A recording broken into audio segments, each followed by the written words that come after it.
Sandy Allnock with a Copic coloring tutorial for you today. I've picked out the Paper Smooches Squeaky Clean set. It's got this great little washing machine in it, and I'm really excited to show you two different ways to color it. First, we're going to color the outside light and the inside heart red.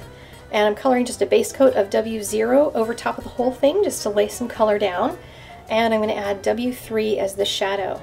If I had done the outside of this after coloring the red heart, I might actually pull some of the red into the gray area, which I don't want to do. So I'm just coloring this part first. I'm coloring over top of the W3 with some W00 because the W3 came out darker than I expected. So I'm just lightening it up because coloring over top of a color can change the tone of it. Next, we're going to color the heart. That's the important part of this video, and I'm going to start with R24.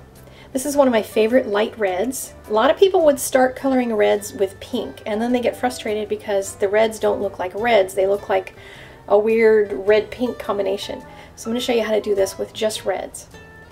R89 is one of my favorite dark reds. I love the deep shadows that this gives. The light's coming up from the upper left, so I'm going to put a little more shading on the right-hand side.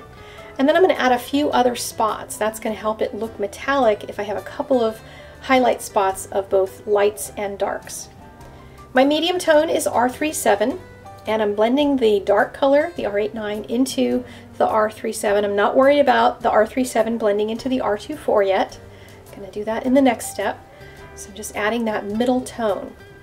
Next, I'm going to take my R24, my lightest color again, and I'm going to blend right over top of all these areas that I've already colored and smoosh them out. They all end up really soft.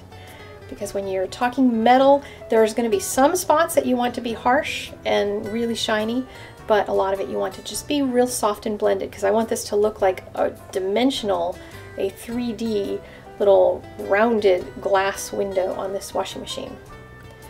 R37, again, that's my medium tone. I'm going to add a little bit more to it, and I'm going to leave some areas that are going to have sharp edges. You can see there's almost a C developing along that left side of the left part of the heart, and then swings on up to the right. And that's the R24 that I put down at the beginning. So I'm going to leave some of that just as pure R24. And now I'm just going to take a white pen, and I'm adding a few highlight spots.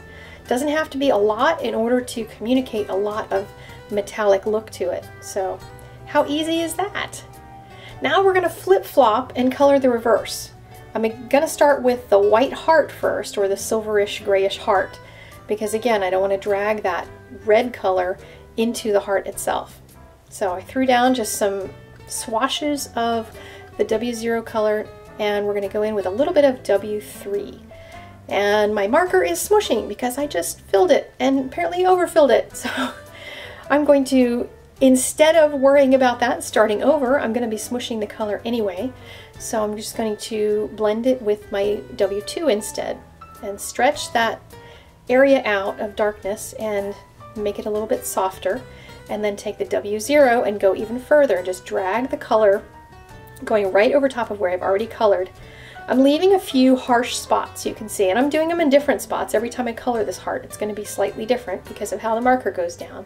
There's not a science to this. Just practice a lot, stamp a whole bunch of them, and try it a couple times. Again, I'm using a white pen, adding a few spots. If you add it in a really light area, you're not going to see it. So I'm adding some highlight spots. Even though they're not in the whitish areas, I'm adding them in the dark spots because that's where they're going to show up. And it does give it that metallic look.